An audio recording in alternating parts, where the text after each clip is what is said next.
listening to the Marketing and Yoga Pants podcast, a podcast in sisterhood for female entrepreneurs that serves up savvy, actionable marketing advice and interviews with creative business owners who are in the trenches, building their businesses as we speak. The Marketing and Yoga Pants community is for you, the girl on her couch, in her yoga pants, top knot tight, hunched over her MacBook, trying her hardest to get the word out about her business. So in the name of supporting each other while supporting ourselves, bringing community, sound marketing advice, coffee, chocolate, and wine together for you, yoga pants wearing business owner, in a world where followers mean nothing, but paying customers mean the world, join us on this week's podcast episode and in our private Facebook group where you'll meet your soul sisters and build your business in yoga pants.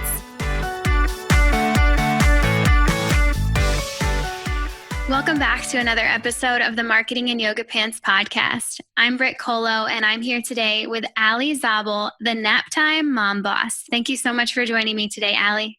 Thank you so much for having me. All right, so Ali and I are just now meeting on this call, and Ali, as you can tell from her title that I just gave you, she's got some kids, she's doing the mom boss thing, and she's going to bring that perspective to the podcast today. So I'm really pumped to get to chat with her, get some insight into her business, how she's spinning all the plates and allowing it to all happen at once, get some insight into her industry and her marketing strategy and what makes it all tick. So, Ali, are you ready to jump in? Yes, absolutely. All right, let's do this. So first of all, you got to tell us, how do you earn your living?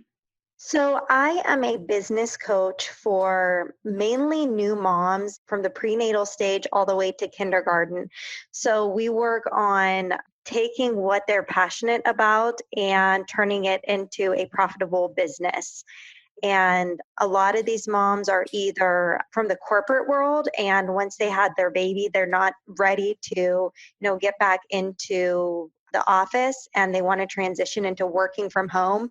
Or some of them have been in the stay-at-home mom phase, but they, find that they have a little bit of downtime and want to be able to try to monetize that time that they have.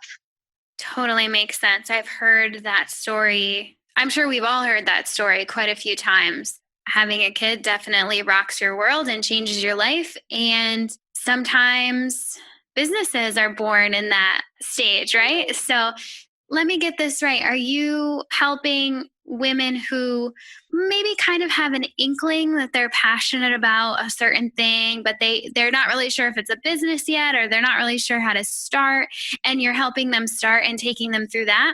Or are you mostly working with moms who they've started their business, they're also, doing the mom thing, and now you're going to help them grow it, or both?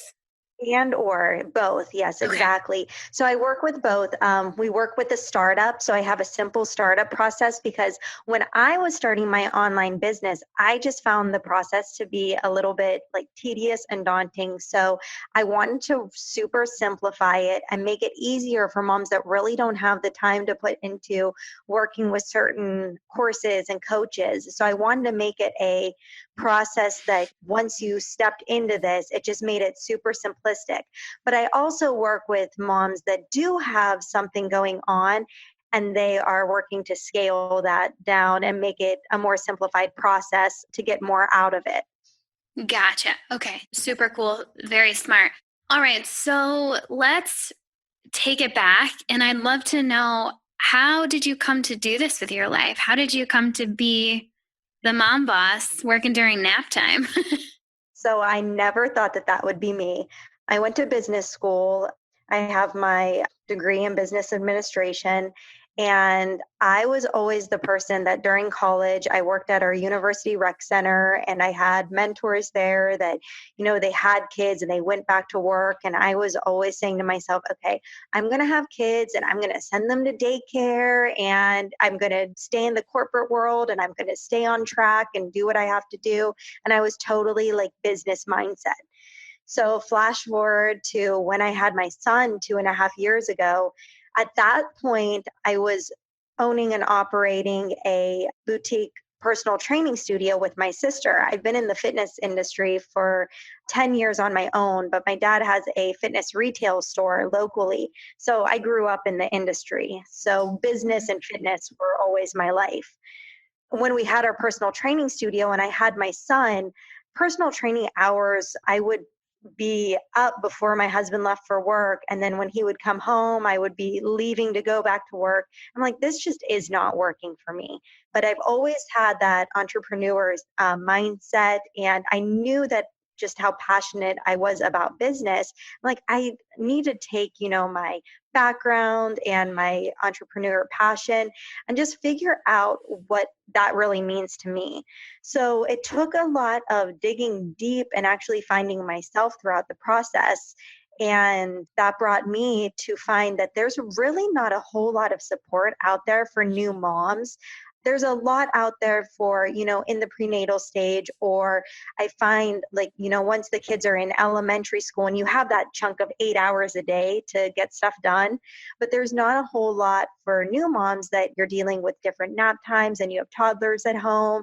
And how do you actually get stuff done? And are you able to run a business through having new children? So that's what brought me to realizing that there was really a void in that market that needed to be filled. And it's a really vulnerable time for new moms. And I just found that there needed to be some extra support there. Super cool. So you started scratching your own itch. That's awesome. Okay, so you have your first kid and you decide that you're not going to go back to this other company that you've built with your sister, right? Like that stands out to me big time. So take us into the decision of saying, I've built this thing for a decade and now I'm not going to do that anymore. I can't imagine that was maybe it wasn't easy. Just, I don't know. Take us into what that looked like.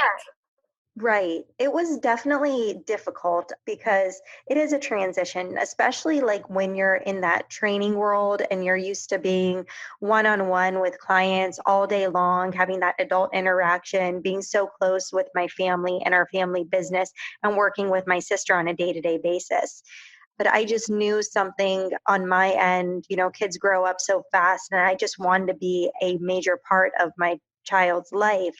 And that was deciding on my part if I wanted to go the daycare route or how to balance that time and what was going to work for us. So it did take some, talking to my sister, who was my business partner at the time, and my husband, and figuring out what was going to work. So luckily they were very supportive of how I felt with everything, because I realized, once you're trying to get into this online space, not everyone has like that wonderful support system. So that could make it really challenging. So I was super lucky to have that support system there as I made that transition.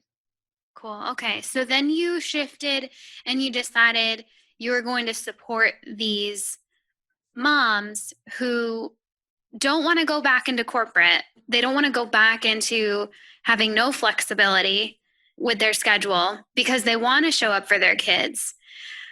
But they also have that calling to kind of do something else too, right? It's that funny little middle ground. Right. So how did you start? What did you think that this business was going to look like when you started it? How did it get off the ground? So at first, when I was starting to get everything together, my initial mindset was, multitasking moms and how to balance life. And it started more lifestyle. And as I was going through it, it just didn't really like call to me. And I just realized as I started working with my clients and even just thinking about what me personally, what I needed when I was getting started, it was more of that support from a business end, which is how, the mom boss part came into play with everything. Also realizing that, we don't have a lot of time to get stuff done during the day. You don't have that huge chunk, and you're not necessarily starting an online business where you have 9 to 5 hours for yourself to actually get things done. So you need to be super productive with that time that you do have. So really just working with moms that, kind of get frazzled in the process. They have that inkling of what they want to be doing, but really like you kind of find yourself spinning in circles and not getting anything accomplished. So giving some direction as to where they want to be, where they want to go, and how to get there. Okay, cool. So I want to hear the story of how you got it off the ground and how you got your first couple of clients. What did that look like? When I started, I was still kind of in the fitness industry, and you kind of fall in that rabbit hole when you're on Facebook and Instagram. And I was a health coach, so I was starting to see things about taking your health coaching business online. Well, that really didn't call to me. However, I did get into a course. It was a build your empire online type of course. So that's kind of what got me started, gave me the idea of, I could really do something here, and there's a void in this niche that needs to be filled. So I did some courses online and decided that, I really needed that extra like one-on-one. So at that point, I hired a business coach and really started to scale that part of the business, finding out the different components that fall into place. Because this was all different to me. I've been an entrepreneur for a decade, but taking things online from this, the online marketing and putting yourself out there, and being that I am my own brand, it was totally different to me than, like having a sign on your door and having a business name and different things like that. So you are your business, and just being more vulnerable and putting yourself out there. So this was all new to me. Okay, so you got into those courses and you started working with a coach. How did that then translate to bringing money in and getting your first couple of clients? Yeah, so at that point, then it was figuring out what my actual offer was and building everything out, building my brand, and then doing my marketing end of things, getting your funnel together, and making a profitable business that way, learning how to work on the sales calls and bring in clients. And that's been the most rewarding part for me, because I think the cool thing about it is I live in a small town in Northeast Ohio, and the market for like actual one-on-one clients for something like this isn't huge. But being that you're able to really expand to the online space, I mean, I'm working with clients in California and Canada and all over the place, and really finding myself making an impact with them. Whereas I didn't have those capabilities prior to starting the online business. Right, for sure. So take us into how you yourself run your business while you have a toddler around. I'm sure you have plenty of resources and support and suggestions, but I want to know how Ali does it. Yeah. Well, being that I have had like the business background and everything, and with that entrepreneur mindset, I am one of those, like, it's tough for me to delegate tasks out or ask for certain support, which is so really important. But from the perspective of me, being at home with my son and running my business, I do a lot of that myself. So, what that looks like is I'm able to get a lot accomplished in a week. And I found that the main thing is just to be super realistic. I'm lucky that my son still naps like 2.5 to 3 hours a day. So, I know that that's like the huge chunk of time that I have to get stuff done. And I need to balance what needs to get done around the house and in my business during those times. So, I take that 3 hour chunk, and at least 2 hours of that is dedicated to my business, and, going into the marketing and being there, taking my client calls and being consistent with the content that I'm putting out there and everything. So I do have a weekly schedule and themed days that really helps me to stay on track with that. And it's also allowed me to get, the surface things done around the house that needs to get done too, because, that stack of dishes or laundry I still have to do. Yeah. So tell me, I don't know, this is a weird one, but tell me what happens when things go off the rails. Because kids and raising another human being, as from what I hear, because I don't have any kids, but from what I hear, it's incredibly unpredictable. So what happens when things go off the rails and you have to right the ship? How do you get through that?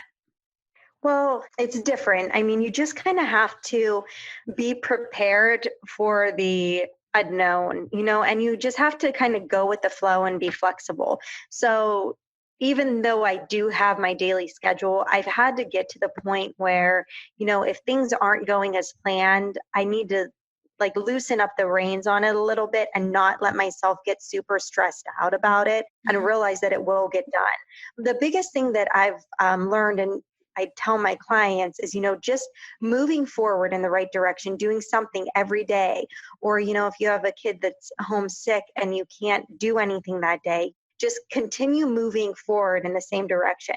It's kind of like when I was personal training and I would have clients that would, if they fall off the wagon and they are eating good for a week straight and then they have a birthday party weekend and they're eating all the sweets and the pops and the candies and everything that's not so great for you.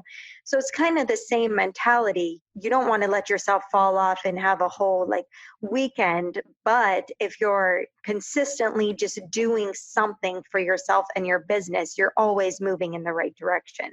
What really got me, I'm actually pregnant with my second child, Oh, and I was congratulations. super tired. Thank you. So I was super tired for the first trimester, and it just like I was not my thing is dissecting nap time, being the Naptime MomBoss. Well, nap time had to turn into my nap time because I was so exhausted and I really wasn't expecting that at all. So it was really throwing my game off and it kind of took me back a few notches. So that's what I've been working with a lot of clients as well, is, just kind of those unthinkable, unpredictable things that you really aren't prepared for and how to work those into your business and being okay with that. And I actually, just in doing different interviews and things like that for hosts that do not have children yet, we found that there's like a really big void for the prenatal sector and for people that already have their successful businesses going, but how to prepare for a child, because it's a totally different mindset. And just being able to, be realistic about what you can get done, being realistic about the time that you have to do things, and, being a little bit more flexible for when things do come up that were unexpected. So those are some things that, mindset shifts as you're in the prenatal stage that you can use to start to prepare yourself and your business for a growing family if you don't have children yet. So huge. There's so much in here that I completely agree with. Now, I only have a limited amount of experience here, but I do have a network of women who I stay in touch with through business online, and I'm watching their families expand and grow and them go through these situations that I expect myself to go through at some point in my life. And I think what you have said in different ways a couple times is kind of controlling and understanding your expectations. And as long as those expectations can stay in check, things won't hurt as badly.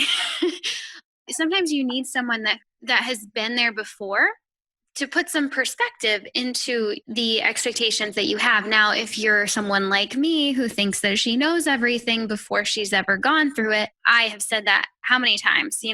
I like to make my own mistakes, but it's really helpful and it's encouraging to know that you're out there helping not only moms readjust their expectations as they're kind of, welcoming baby in and raising a child and starting a business, but you're also helping that woman who's had a business and now can have a shot at realistic expectations going into pregnancy and having the child. And I've seen that in the last year. And I know it's really funny. I was just talking with Sarah Peck of Startup Pregnant. I just had an interview with her that went live a couple weeks ago. And, of course, she speaks about being a business owner and being pregnant. And something that I think is this recurring theme that I'm really excited that's coming up yet again, because it's obviously something I need to hear again, at least me, probably the listeners too, is that when you're raising a child and or you're preparing for a child or you're pregnant and whatever that limitation is, it could be looked at as a limit, like a negative limitation, or it could be looked at as a positive limitation that forces you to think more critically about how you run your business and then create a stronger business because of that. Does that resonate with you? You know, obviously you only have a few hours a day to really focus in on your business. I don't really care about the productivity, but has that allowed you and given you the opportunity to build a stronger business because you only have so much time? It really has. I think it's, that when you're in the corporate, like 9 to 5, or I had a crazy personal training schedule, and it's almost like daunting to look at the amount of hours that you have to put into something. Now, granted, being a mom, like that's never ending. Like it's an all day thing and there's always something going on. But it's kind of cool to realize that, for these couple hours a day, this is for me and I'm putting myself out there and this is my business and I'm there for my clients.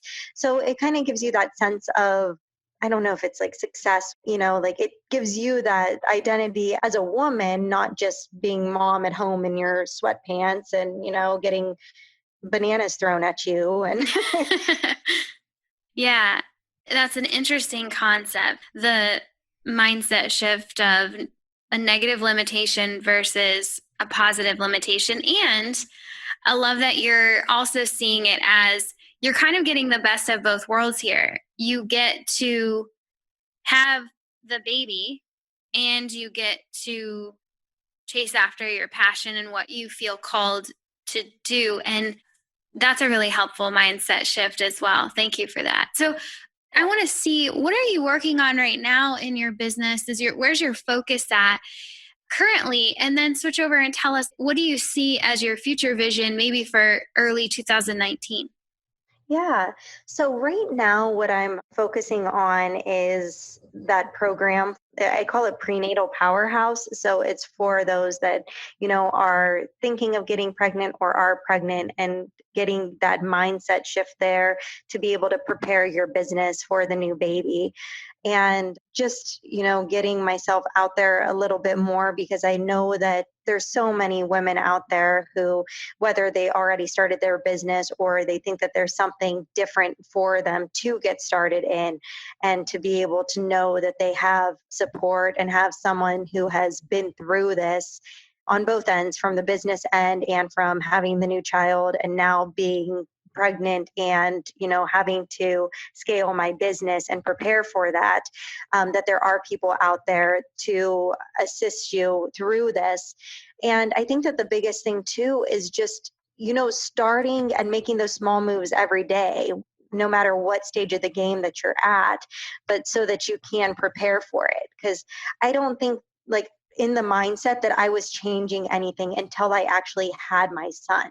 So what that, like, I wasn't thinking that I would be starting an online business at that point, or that there would be a need to help new moms at that point. So I think just taking a look, and being realistic with yourself about what you actually want after the baby's there, or if you already have the baby, what your next steps are, and just moving towards that and doing something consistently to get there. Yeah, that incremental. It doesn't feel like it's progress or being productive, but when you put those small steps together over time, you're getting somewhere. It's a choice to say, yeah, I did do something today. Maybe it wasn't as much as you wanted to, but you did do something today. And it's also a choice to have done something and then not give yourself credit for it, right? It's you're the only one that really can give yourself absolutely. that self credit. So go ahead and do that, mama. Very cool. Okay, so I would love to know if we have a listener tuning in right now and she is right in the thick of that, growing a baby or raising a baby, and not really sure how to adjust her expectations so she can continue moving forward. Where would you send her? Like, what kind of resources would you suggest to her to tap into? What I would definitely start with is getting some meditation and journaling. I think journaling is just so huge because what happens is when you're at home with a baby in the beginning, or, if you're in the prenatal stage, you're in your head a lot, and there's not really you have a whole lot of different emotions and hormones, and there's a lot going on in there. So just like a good brain dump and getting all that information out there, and that will kind of help you to sort through what's there.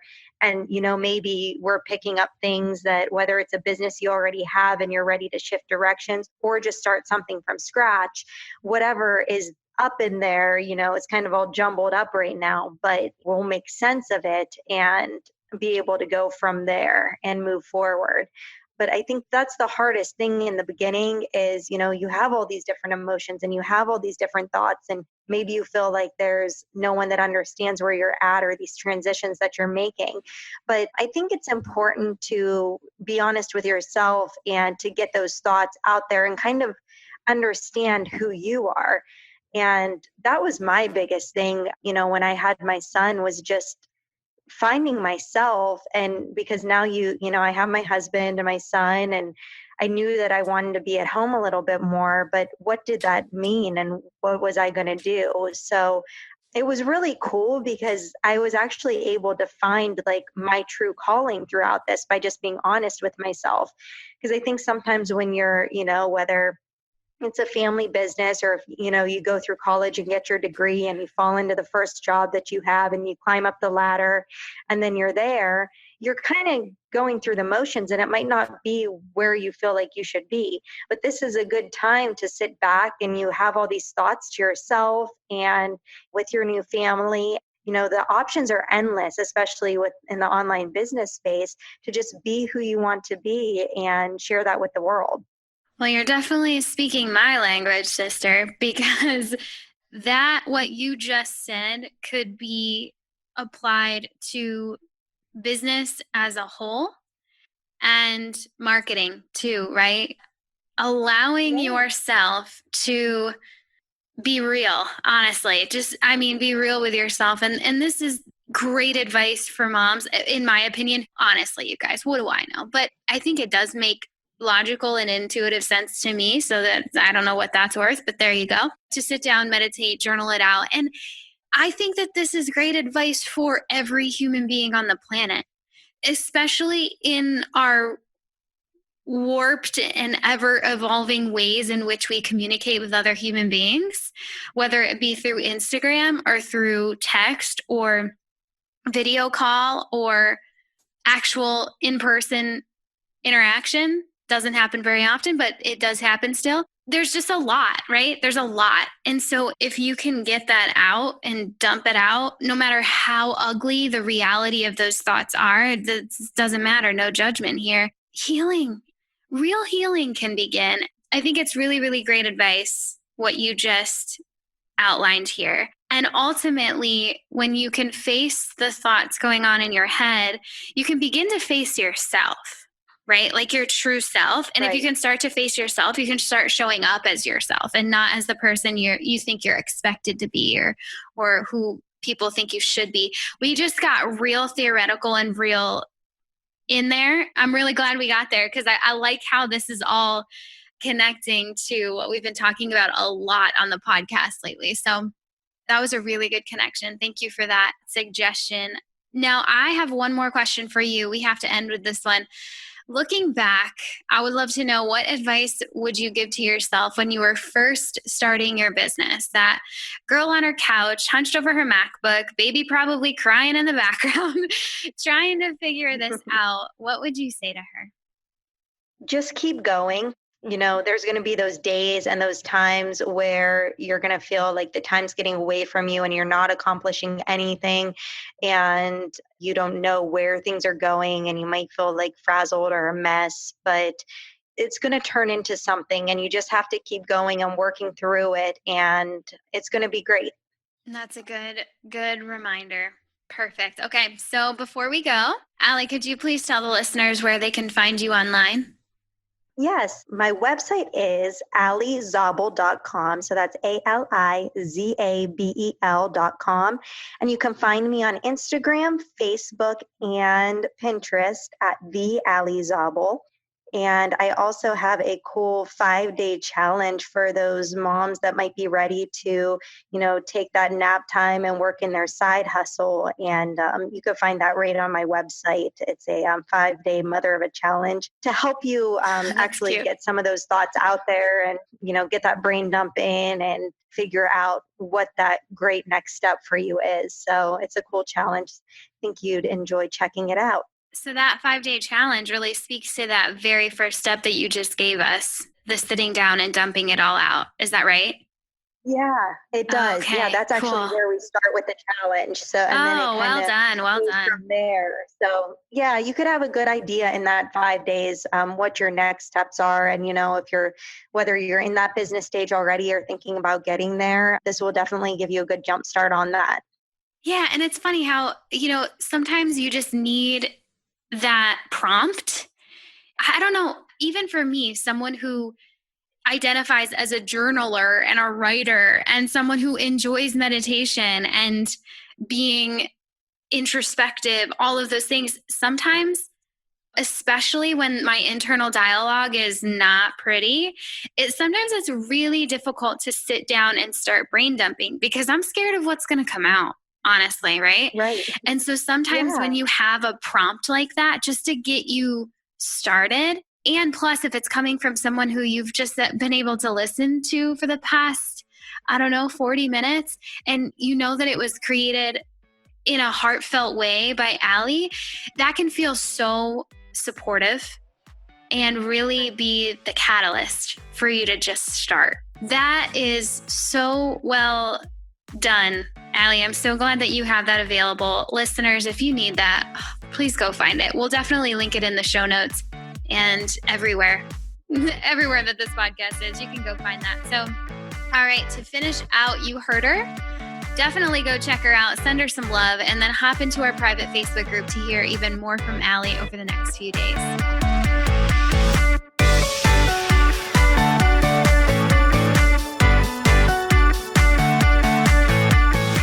Thanks for joining us on this episode of the Marketing in Yoga Pants podcast.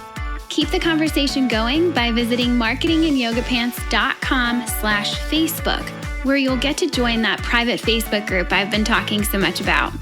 There, you'll get to chat with our podcast guests. Yeah, they're in there too. And all of the other brilliant creative business owners. We're connecting, we're meeting our soul sisters, and we're building our businesses, all while in yoga pants. So come hang out with us. Again, visit marketinginYogaPants.com/Facebook to get in. And one more thing. If you dig this podcast, would you be awesome and share it with someone? This entire Marketing in Yoga Pants movement is nothing without its community. So please share. And if you're really feeling the love right now, jump into iTunes. You're probably already there if you're listening to this right now. And leave us a rating and review. The more of those we rack up, the more the podcast will be found by ladies like you, and the stronger this community becomes. This episode was edited and produced by the Podcast Engineers. They're pretty great, so go find them at podcastengineers.com. This episode was also brought to you by my online marketing agency, Jam Marketing Group, and you can find us at jammarketinggroup.co. That's all for now. Thanks for listening, and I'll catch you back here next week on the Marketing in Yoga Pants podcast. Love ya. Bye.